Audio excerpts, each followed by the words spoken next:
Sarah Martinez sat alone at the corner table in the bustling mess hall, her tray containing the same bland military rations everyone else was eating. Her dark hair was pulled back in a simple ponytail, and she wore the standard-issue utility uniform that made her blend into the sea of personnel. At first glance, nothing about her seemed remarkable. She was of average height, with a lean build that could have belonged to any administrative clerk or support staff member on the base. The chatter around her was typical for a military dining facility. Soldiers discussed weekend plans, complained about training exercises, and shared stories from their various assignments. Sarah ate quietly, occasionally glancing up from her meal to observe the room, but mostly keeping to herself. This had been her routine for the past 3 weeks since arriving at Fort Braxton. Her presence had not gone unnoticed by a particular group of male soldiers who frequented the same mess hall. They were part of an infantry unit that prided itself on being tough and intimidating, led by Sergeant Jake Morrison, a burly man with arms covered in tattoos and a voice that could be heard across the entire dining area. The group had been making comments about various female personnel for weeks. Morrison had been in the Army for 8 years and considered himself a veteran soldier. He had served 1 deployment in Afghanistan, primarily in a support role, but he talked about his military experience as if he had been in constant combat. His followers, mostly younger soldiers fresh out of basic training, hung on his every word and mimicked his behavior, hoping to gain his approval and acceptance into his inner circle. The group had noticed Sarah from her first day in the mess hall.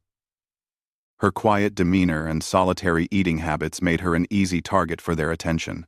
Morrison had made several crude comments about her appearance and speculated loudly about what her job might be on the base. He assumed, like many others, that she was probably working in administration.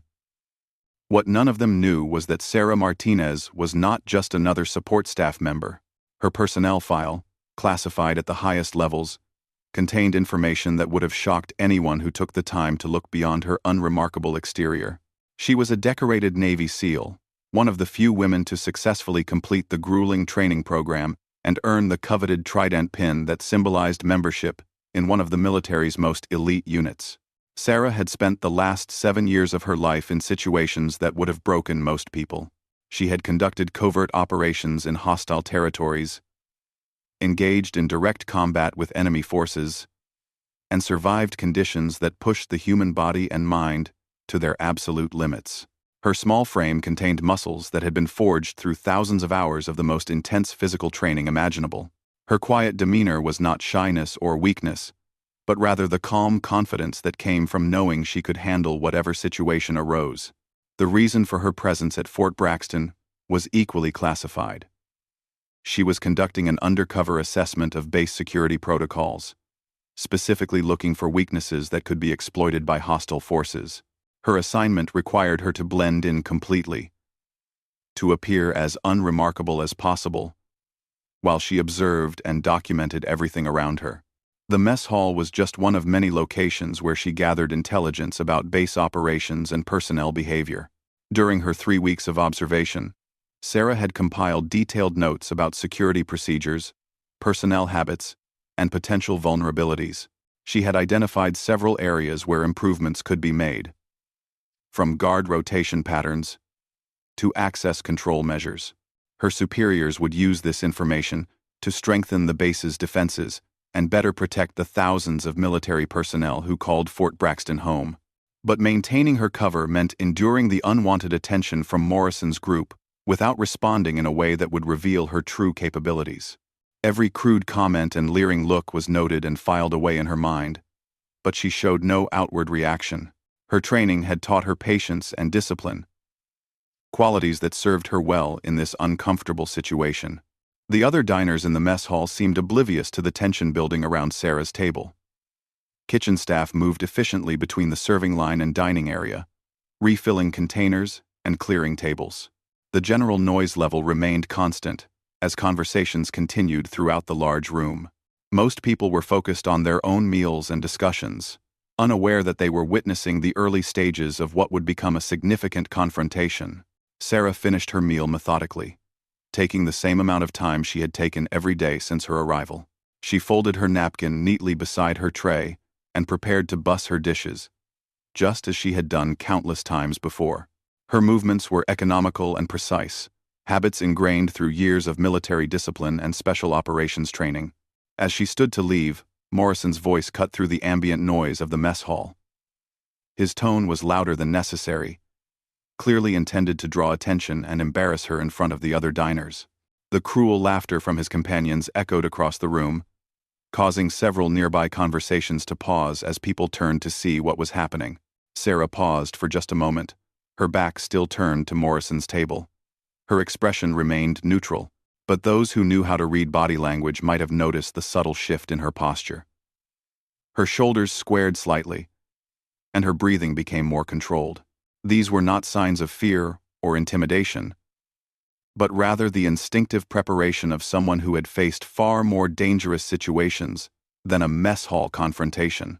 The moment stretched out as the entire section of the mess hall seemed to hold its breath, waiting to see how the quiet woman would respond to the increasingly bold harassment. Morrison and his followers were completely unaware that they had just made a serious mistake in judgment, one that would soon reveal the true nature of the person they had chosen to target. The stage was set for a confrontation that none of them could have anticipated, and Sarah Martinez was about to demonstrate that appearances could be profoundly deceiving. Morrison stood up from his table, his chair scraping loudly against the floor as he pushed it back. His three companions followed suit, creating a wall of intimidating figures that blocked the main exit from Sarah's section of the mess hall. The sergeant's confidence was palpable as he approached, clearly believing he had cornered an easy target who would either flee in embarrassment or submit to whatever humiliation he had planned. The surrounding diners began to take notice of the developing situation. Conversations died down as people sensed the tension building in the air. Some personnel looked uncomfortable with what they were witnessing, but none seemed willing to intervene. This was not unusual in military settings where hierarchy and unit loyalty often prevented individuals from stepping into situations that did not directly involve them. Morrison's voice boomed across the mess hall as he addressed Sarah directly for the first time since she had arrived at the base. His words were crude and deliberately provocative, designed to humiliate her in front of the dozens of witnesses who were now watching the confrontation unfold. He made assumptions about her background, her capabilities, and her reason for being on the base that could not have been further from the truth. His companions laughed and added their own comments, emboldened by their leader's apparent success in cornering their target. They spread out slightly, forming a loose semicircle that effectively trapped Sarah between their group and the wall behind her table. Their body language was aggressive and intimidating, a tactic they had probably used successfully against other personnel in the past. Sarah turned slowly to face the group, her movements deliberate and controlled. Her expression remained completely neutral, showing neither fear nor anger. This unexpected calm seemed to puzzle Morrison slightly, as he had clearly expected a more dramatic reaction to his confrontation. Most people, when faced with such an aggressive group approach, would show obvious signs of distress or attempt to de-escalate the situation through submission or pleading. Instead, Sarah simply stood there, her hands relaxed at her sides, her breathing steady and controlled. She made direct eye contact with Morrison, a gesture that many would interpret as either foolish bravado or complete naivety about the seriousness of her situation. The silence stretched out for several seconds, creating an uncomfortable tension that seemed to affect everyone in the immediate area except Sarah herself. Morrison interpreted her stillness as either fear-induced paralysis or simple stupidity. He stepped closer, invading her personal space in a way that was clearly intended to intimidate. His physical presence was genuinely imposing, standing several inches taller than Sarah and outweighing her by at least 60 pounds of muscle and bulk. From any observer's perspective, the mismatch between them appeared overwhelming. What Morrison could not see were the subtle signs that would have warned a more experienced observer about the true nature of his opponent. Sarah's stance, while appearing relaxed, was actually a perfect ready position that would allow her to move instantly in any direction. Her apparent calm was not fear or confusion, but rather the focused concentration of someone assessing threats and calculating responses with the precision of a trained professional. The mess hall had become unusually quiet, with most conversations stopping entirely as people watched the drama unfold. Kitchen staff had paused their work to observe from behind the serving line, while other diners shifted in their seats to get a better view of what they assumed would be either a verbal confrontation or possibly the quiet woman's humiliating retreat from the dining area. Morrison continued his verbal assault, his confidence growing with each passing moment of Sarah's apparent inaction. He made increasingly inappropriate comments about her appearance and speculated about what he and his friends might do to teach her some respect. His followers encouraged him with their laughter and additional crude remarks, creating an atmosphere of toxic masculinity that had probably intimidated countless other individuals in similar situations. The sergeant reached out to grab Sarah's arm, intending to physically demonstrate his dominance over what he perceived to be a helpless victim. This action crossed a line from verbal harassment into physical assault, transforming the situation from an unpleasant confrontation into something far more serious. It was also the moment when Morrison unknowingly triggered a response from someone whose training had prepared her to handle far more dangerous threats than a mess hall bully. Sarah's reaction was so swift and precise that most observers initially missed exactly what happened. Morrison's outstretched hand never made contact with her arm. Instead, she moved with a speed and fluidity that seemed almost impossible given her previous stillness. Her countermove was not a wild defensive gesture, but rather a calculated response that demonstrated years of combat training and practical experience in disabling threats. The sound of Morrison's surprised grunt of pain echoed through the now silent mess hall as he found himself in a position he had never experienced before. His confident expression transformed into one of shock and confusion as he realized that the situation had somehow reversed itself in an instant. The quiet woman he had planned to intimidate was now controlling the encounter completely. His three companions, who had been laughing and encouraging their leader just moments before, suddenly found themselves facing a completely different scenario than the one they had anticipated. The person they had assumed was an easy target was clearly something else entirely, and their leader was no longer in control of the situation. The transformation in the mess hall atmosphere was immediate and dramatic. The previous tension had been replaced by stunned silence, as dozens of witnesses tried to process what they had just seen. Many had missed the exact details of Sarah's movement, but everyone could see that the power dynamic had shifted completely in a matter of seconds. Sarah's expression remained completely calm throughout the exchange, as if physically neutralizing an aggressive opponent was simply another routine task in her day. She had not spoken a single word during the entire confrontation, allowing her actions to communicate everything that needed to be said about her capabilities and her willingness to defend herself against anyone who chose to threaten her.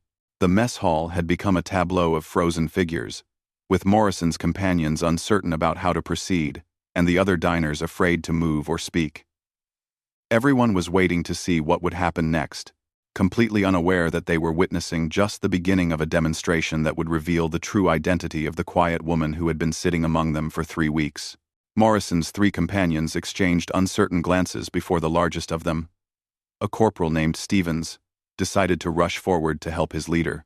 His approach was clumsy and telegraphed, the kind of attack that might work against an untrained civilian, but was laughably inadequate against someone with Sarah's background. She sidestepped his charge effortlessly, using his own momentum against him, in a technique that sent him sliding across the polished floor of the mess hall. The second attacker, realizing that this was not going according to plan, attempted a more cautious approach. Private Johnson had some experience with hand-to-hand combat from his basic training, and he thought he could use his size advantage to overwhelm the smaller woman through sheer force. His confidence lasted exactly 3 seconds before he found himself face down on the floor, his arm twisted behind his back in a position that made any movement extremely painful. The third member of Morrison's group, Private Martinez, no relation to Sarah, had been watching his companions' failed attempts with growing alarm. Unlike the others, he had begun to realize that they were dealing with someone far beyond their capabilities. When Sarah's calm gaze turned toward him, he slowly raised his hands and backed away, making it clear that he wanted no part in continuing this confrontation. Throughout these brief encounters, Sarah had maintained her composed demeanor. Her movements were economical and precise, using minimal force to achieve maximum effect. She was not trying to seriously injure anyone, but rather to neutralize threats and establish control of the situation. Her restraint was actually more impressive than her skill, as she could have caused severe damage to any of her attackers if she had chosen to do so. The mess hall had erupted into chaos as other diners pushed back from their tables to give the combatants more room. Some personnel had pulled out their phones to record the incident, while others were calling for military police or medical assistance. The kitchen staff had retreated behind the serving line, unsure whether they should intervene or simply wait for security forces to arrive. Morrison, still struggling against Sarah's control hold, began shouting threats and demands for release. His language became increasingly inappropriate as his frustration grew, but his physical struggles were completely ineffective against someone who had been trained to restrain dangerous individuals under far more challenging circumstances than a mess hall confrontation. It was at this moment that Colonel Patricia Webb entered the dining facility for her daily lunch. Colonel Webb was the base commander, a veteran officer with over 20 years of military experience who had seen almost everything during her career. However, even she was surprised to find her mess hall in complete chaos, with soldiers on the floor and her personnel backing away from what appeared to be a major altercation. Her commanding voice cut through the noise as she demanded an explanation for what was happening. The immediate area fell silent as everyone recognized the authority in her tone and turned to see their base commander surveying the scene with obvious displeasure. Colonel Webb's reputation for maintaining discipline and order was well known throughout Fort Braxton, and nobody wanted to be on the receiving end of her anger.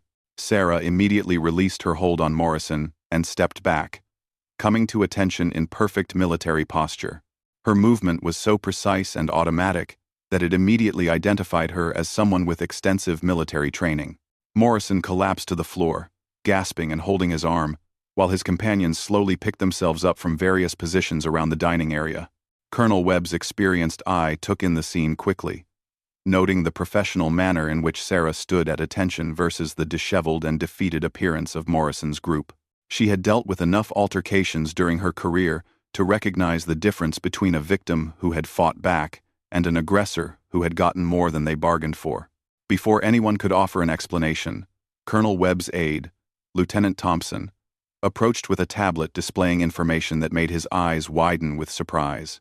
He whispered something in the colonel's ear that caused her expression to change from anger to curiosity, then to something resembling amazement as she looked more closely at Sarah.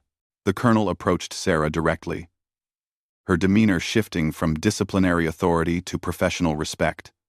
She asked for Sarah's identification, which was promptly provided.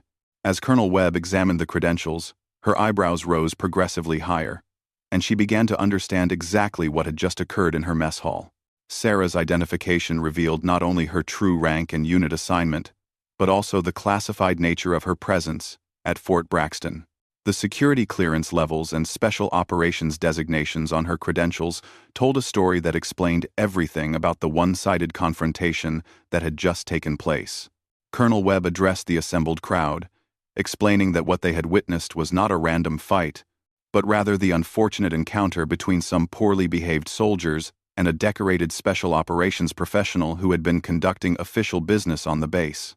She made it clear that Sarah had acted in self-defense and had shown remarkable restraint in dealing with what could have been a much more serious situation. The revelation sent murmurs of amazement and disbelief through the crowd. Many personnel had heard stories about Navy SEALs and other special operations forces, but few had ever encountered one in person, especially not in such dramatic circumstances. The quiet woman they had seen eating alone for 3 weeks was revealed to be one of the military's most elite warriors.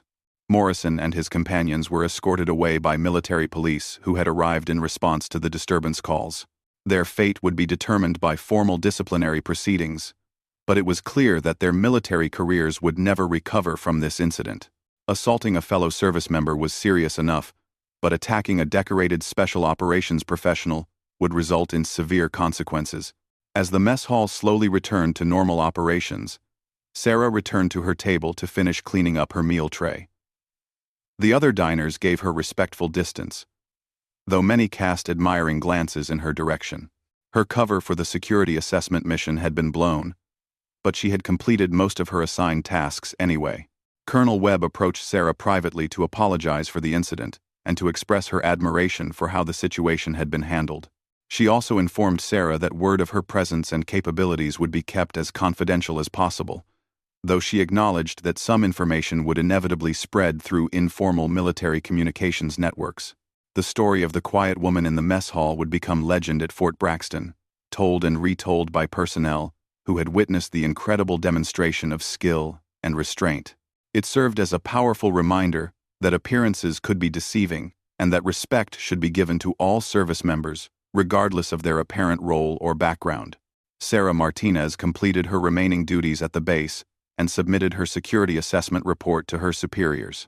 Her recommendations led to significant improvements in base security protocols and personnel training programs. She returned to her regular duties with her SEAL unit, carrying with her the satisfaction of having successfully completed her mission, while also teaching some valuable lessons about respect and professionalism to those who needed to learn them most.